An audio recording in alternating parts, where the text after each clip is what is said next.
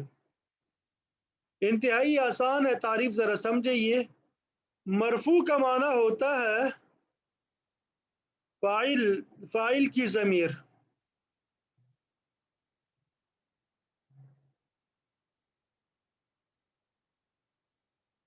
تو متصل کا معنی ہوتا ہے ملا ہوا ہونا، اور منفصل کا معنی ہوتا ہے جدا ہونا، الگ ہونا. منصوب کا معنی ہوتا ہے جو مفعول بنے ترکیب میں، اور متصل ملی ہوئی، منفصل جدا. تو ضمیر مرفوع متصل پہلے ہم دیکھیں گے، یعنی فاعل کی وہ ضمیر جو فعل سے ملی ہو 14 ہے. وہ کتنی ہے؟ 14 ہے. نمبر 1، یہ الٹی گنتی انہوں نے کی ہے. انہوں نے کیا کیا ہے؟ الٹا گنا ہے. واحد متکلم سے سٹارٹ کیا ہے. ضربت، ضربنا، ضربت، ضربتما، ضربتم، ضربت، ضربتما، ضربتن، ضرب، ضربا، ضربو، ضربت، ضربتا، ضربنا. تو اس میں متکلم کے صیغے پہلے لے کے آئے ہیں، اور مخاطب یعنی حاضر کی صیغے بعد میں، اور حروف کی صیغے سب سے آخر میں. تو یہ اس کو کیا کہتے ہیں؟ ضمیر مرفوع متصل. اب یہاں پہ تا پیشتو نظر آ رہا ہے، یہ ضمیر ہے، مرفوع متصل ہے، کیونکہ یہ فعل کے ساتھ ملا ہوا ہے. اسی طرح لفظ نا، اور یہاں پہ ضربتا، ضربتما، یہ سب کے سب کیا ہے؟ ضمیر مرفوع متصل ہے، کیونکہ یہاں پہ یہ ضربتم تا پیشتو جو ہے یہ فاعل کی ضمیر ہے، تو اس وجہ سے اس کو مرفوع کہا جاتا ہے.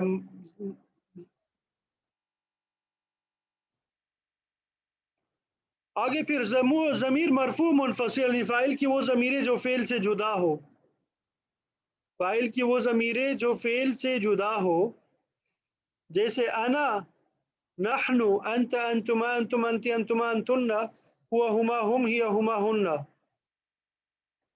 اب یہ وہ تمام ضمیریں ہیں جو فعل سے بالکل جدا ہے. اب انا یہاں پہ فعل کوئی ہے نہیں، نحن کے بعد بھی نہیں ہے، انتن کے بعد بھی کوئی فعل نہیں ہے.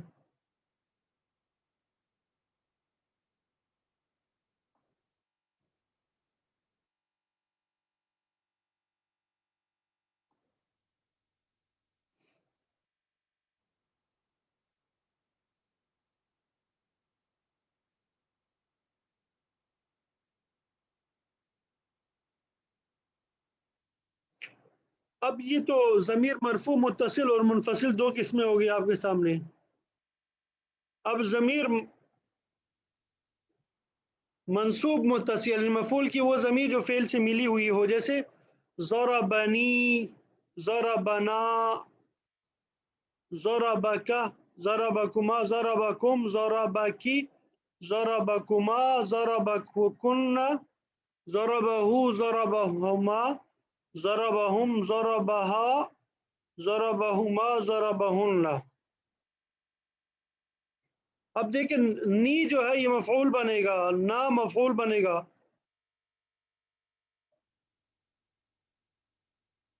تو اس وجہ سے یہ ضمیر منصوب متصل ہے.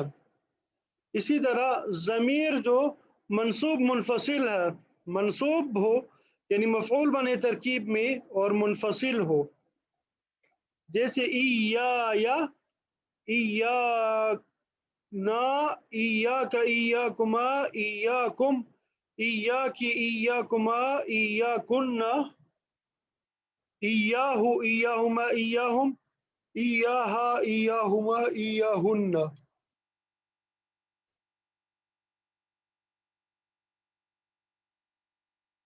تو یہ ضمیر منصوب منفصل بھی ہوگا، یہ بھی آپ نے یاد رکھنا ہے. اب ضمیر مجرور متصل، یہ بھی 14 ہے، اور دو طرح کی ہوتی ہے. ایک تو وہ ہے جس پہ حرف جر داخل ہو، دوسرا وہ جو مضاف ہو. تو حرف جر کی مثال جیسے لی، لنا، لی، لنا، لکا، لکما، لکم، لکی، لکما، لکن، لہو، لہما، لہم، لہا، لہما، لہن. یہ مجرور بحرف جر ہے، حرف جر کے ذریعے سے مجرور. اور اس طرح ضمیر مجرور بے اضافت، اضافت کی وجہ سے بھی مجرور ہوتا ہے، جیسے داری، دارونا، داروکا، داروکما، داروکی، داروکما، داروکنہ، داروہو، داروہما، داروہم، داروہا، داروہما، داروہن. تو یہ مختلف جو ضمائر ہے یہ آپ کو یاد ہونی چاہیے، بہت کام آتے ہیں. یہ ضمائر جو ہے یہ کیا ہو، آپ کو یاد ہو، یہ انسان کو بڑے کام دیتے ہیں.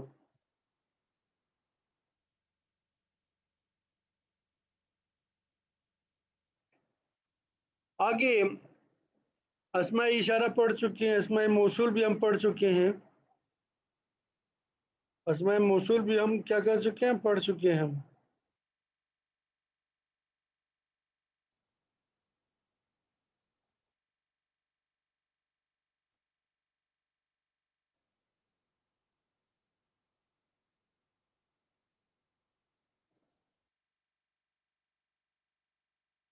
مضمرات کے بارے میں آپ کو بتا دیا، اسماء اشارات اور موصولات پڑھ چکی تھی.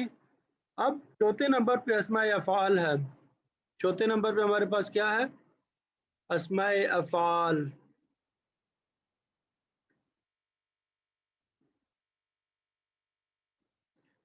تو اسماء افعال جو ہے اس کے بارے میں یاد رکھیں، وہ اسم ہے جو فعل پہ دلالت کرے لیکن علامت قبول نہ کرے.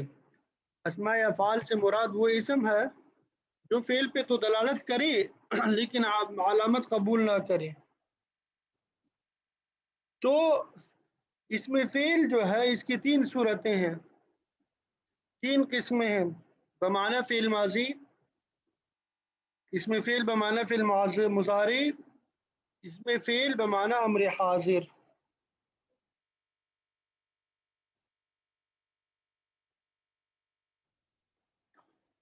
تو اس میں فعل بمعنی ماضی جو ہے وہ اسم ہے جس میں ماضی کا معنی ہو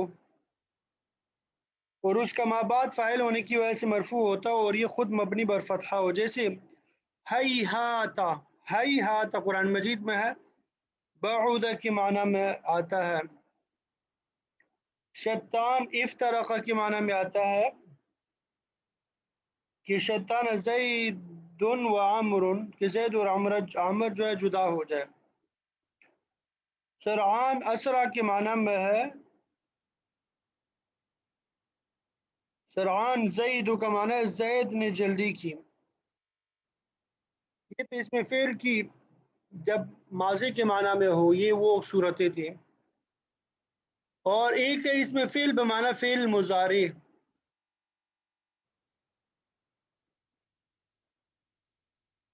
اس میں فعل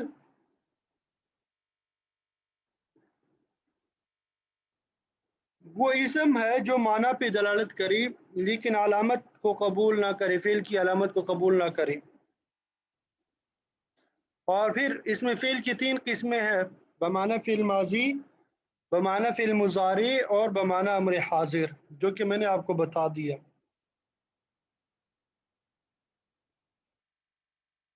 تو اس میں فعل مضارع کے معنی میں جو ہے وہ اسم ہے جس میں مضارع کا معنی ہو.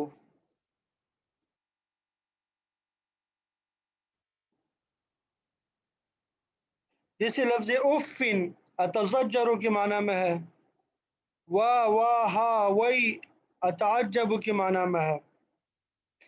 اسی طرح اس میں فعل جو امر حاضر کے معنی میں بھی ہوتا ہے،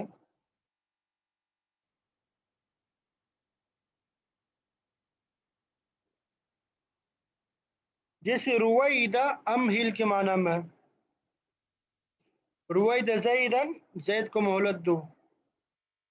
صح اسکت منہ کے معنی میں آتا ہے.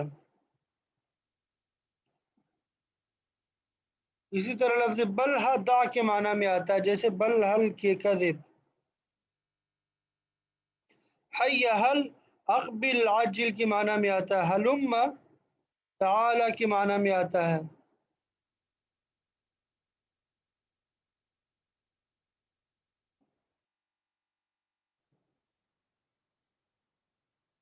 تو یہ اس میں فعل کی 3 صورتیں جو آپ کو بتا دی، یہ آپ نے یاد کرنے ہیں۔ اس کے بعد جو ہے اسماء اوساط ہے، اصوات ہے، اوساط نہیں اصوات، اسماء اصوات وہ اسم جس کے ساتھ کسی جانور کو آواز دی جائے یا کسی جاندار یا بے جان چیز کی آواز کی نقل کی جائے، وہ اسم ہے اسماء اصوات جن کے ذریعے کسی جانور کو آواز دی جائے یا کسی جاندار یا بے جان چیز کی آواز کی نقل کی جائے، جیسے نخ نخ، اونٹ بٹھانے کے لیے کہتے ہیں نخ نخ، غاقن غاقن کوے کی آواز کی نقل ہے، اوہ اوہ کانسی کی آواز۔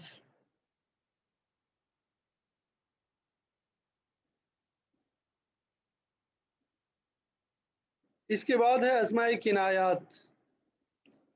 اسماء کناوا وہ اسم ہے جو کسی مبہم چیز پہ دلالت کرے، وہ اسم ہے جو کسی مبہم چیز پر دلالت کرے، اور اس کی 2 قسمیں کنایا عدد مفہم۔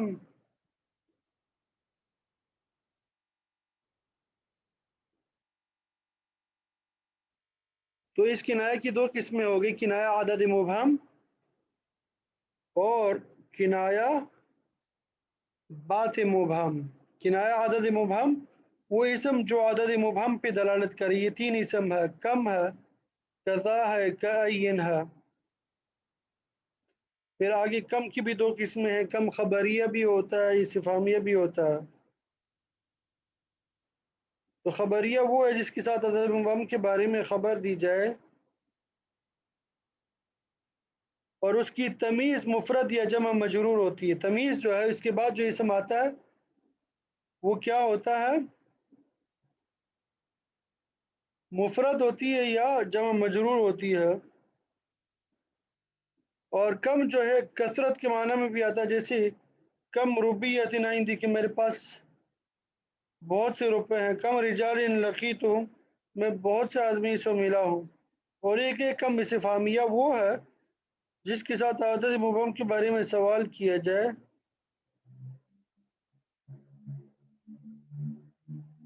تو اس کی تمیز جو ہے مفرد منصوب ہوتی ہے، جیسے کم درہم عندک، آپ کے پاس کتنے دراہم ہے، آپ کے پاس کتنے دراہم ہے۔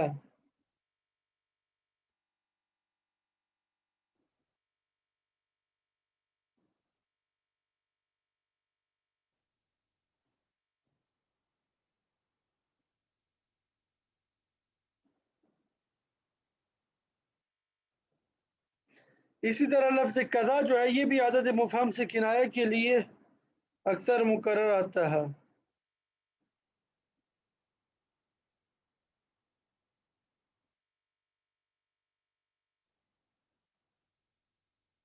جیسے عندی قضا و قضا درہمن، عندی قضا و قضا درہمن کہ میرے پاس اتنے اتنے درہم ہے۔ اسی طرح لفظ کعین جو ہے یہ کثرت عدد سے کنایہ ہوتا ہے، اس کا ابتدائی کلام میں آنا ضروری ہے اور اس کے ہمیشہ شروع میں من آتا ہے اور مفرد مجرور ہوتی ہے یہ، جیسے فکأی من قریۃ اہلکناہا۔